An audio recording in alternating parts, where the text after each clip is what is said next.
So, hey everybody, I just figured I would do a little intro video so that you guys could get to know Christina a little bit better. We're going to go over a few very simple questions. I've got them on my phone, and that way you can always reach out to us. You'll kind of get a feel of who she is and where she's from and what she's about. So, Christina, why don't you tell me a little bit about who you are, where you're from? So I am here with Geraldine, and she has me out of my comfort zone this morning.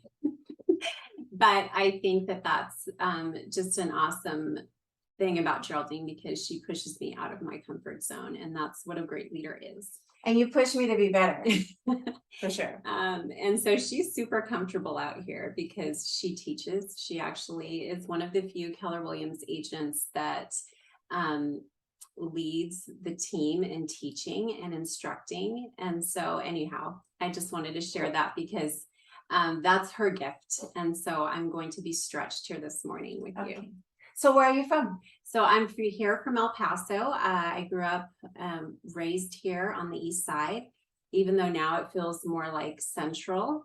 Because the east side has grown so much. But I went to Eastwood High School. I went to Eastwood Knolls in middle school. Oh, my daughter went to Eastwood Knolls and Eastwood Middle. Yeah. And East Point for elementary. Yes. So that is still home to my dad and my stepmom. And so it's one of my favorite parts of the city. So you were here and then you left. You went to where? Okay. After high school, college, whatever. So the last 10 years, I have been on quite the journey. We went to Colorado Springs first. And that's... Well, let's rewind a little bit. You were living near Austin, right? Yes. Working in real estate, realtors rep, got your license. Yes. You came back home. And you picked up and ran with your career here. And then you met a man that took you away from it. He's a great guy. He's a great guy. I know her. So yes. So I married my husband and we left here in 2012. The Army sent us to Colorado Springs. Yeah. We fell in love with that city and my son was born there. So it's a very special place to us. Oh. And then where'd you bounce around after that? And then after that, we moved to Newport, Rhode Island. Oh, I didn't know you were in Rhode Island. Yes. Rhode Island. I'm a little tongue-tied. Clear across the country. One of the first colonies. All the history is there. Fell in love with the architecture. There's mansions. We lived 100 yards from the bay. And we literally watched the waves freeze like in Frozen. Wow, that's crazy. In the winter because it is wicked cold. But the waves were just frozen. We had 5 feet snow up against our door and our neighbors had to dig us out. So completely different experience. And my daughter was born there. Oh, I'm not jealous about the cold. But it's beautiful. I've been to the East Coast. And then after that? And after that, we moved to Okinawa, Japan. Awesome. So, and when Kurt told me we were moving to Japan, my first thought was, that's where the Karate Kid was filmed. Mr. Miyagi's from there. Are we going to go see his shrine? And so it was a disappointment to know it wasn't actually filmed on Okinawa because I wanted to go see the village. It didn't happen. But we fell in love with the culture and the Japanese food and just their lifestyle. We traveled all over Asia. Yeah. And it was magical. Wow. Mm-hmm. And so how old are you? I know that you talked about how your kids were exposed to was it in Japan with the zoo that your son was inspired? So Caleb's inspiration started at the Colorado Zoo. Okay. The Cheyenne Mountain Zoo, if you've never been there, it's a definite stop. Yeah. It's a beautiful zoo.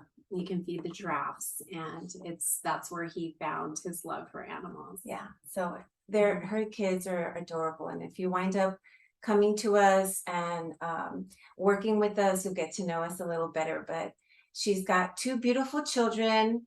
Their names are Caleb and Genevieve. And so we named the team after them. At least that's what they say. So we're going to go with that.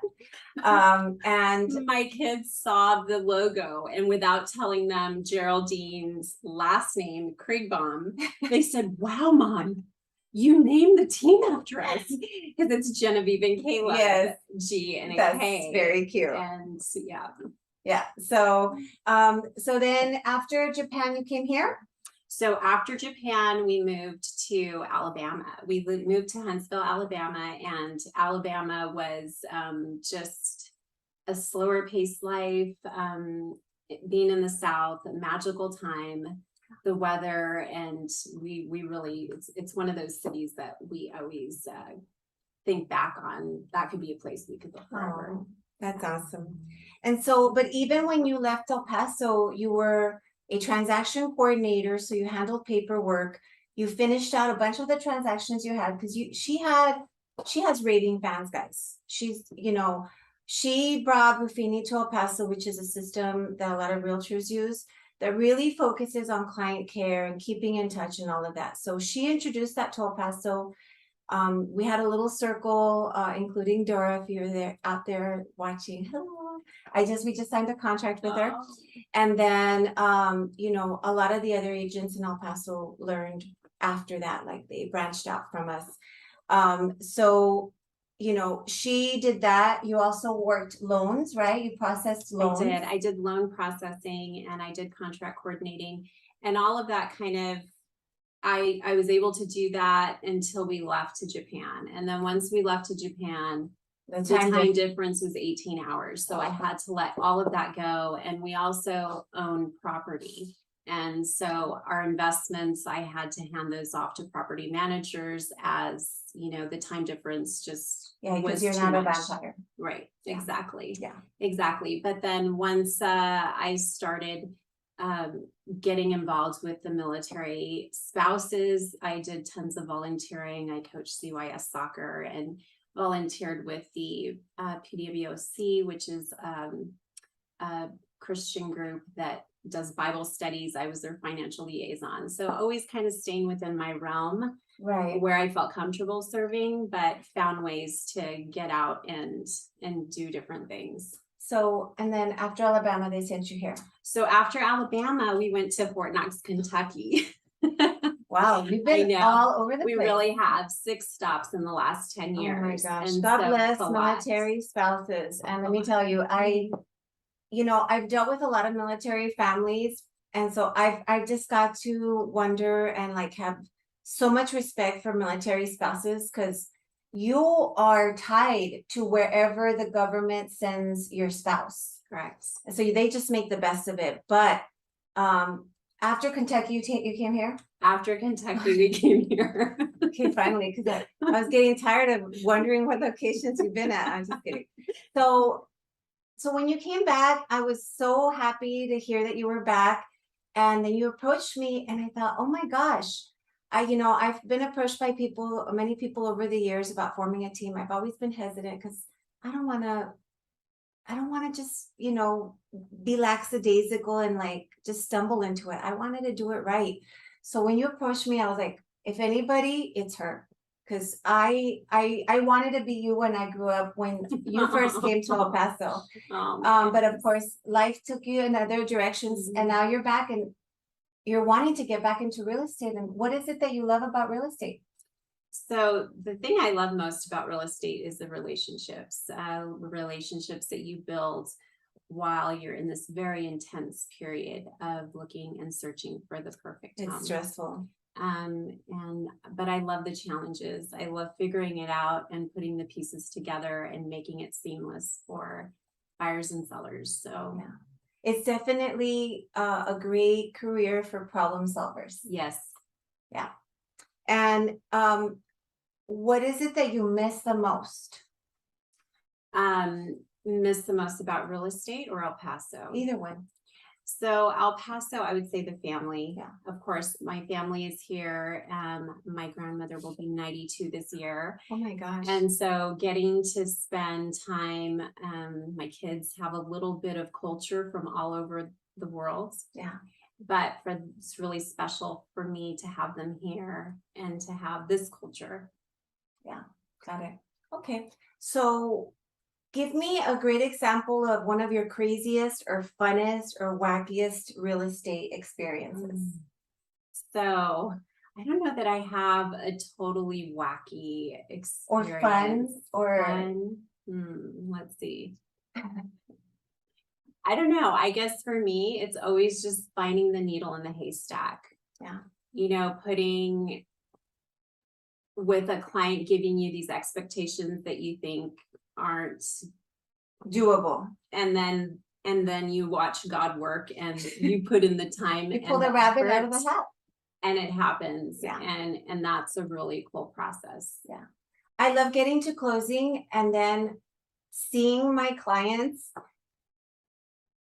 a little bit in awe because they never thought they would be there. I love that. That is like one of the most rewarding things for me. Yes. So. I had clients that were wanting to buy in a very specific area, Kern or Central, very hard to find. Trust me, I just bought it in Central. Yes, they came from out of town. We looked at everything. There was nothing on the market. But I had my pulse on everything. They were literally driving out of town. A house came on the market. Oh my gosh. And I called them. I said, yeah, I know you have a baby. I know you have to truck it back an hour, but this is the house. It's worth it. It's worth coming back. And they came back. And it was that house. Elizabeth Leal was on the other end of that. One of the smartest women in real estate. Yes. I hope you're listening. I'm going to tag you, Elizabeth. And so that was beautiful to watch them buy this historic home that they were going to restore and just treasure. So that's magical stories like that. Oh, I love that. Yeah. Yeah. For those of you who've been in real estate a minute, you can relate. So tell me a pet peeve of yours just to wrap it up so that we get to pet peeve. Dishes in the sink or an unmade bed. Don't come into my kitchen. Okay. Yeah. My pet peeve is doing dishes. Oh, okay. You don't like the grocery shopping. That's okay. Yeah. Walmart delivery. Even the delivery, the process of pushing the button. I know.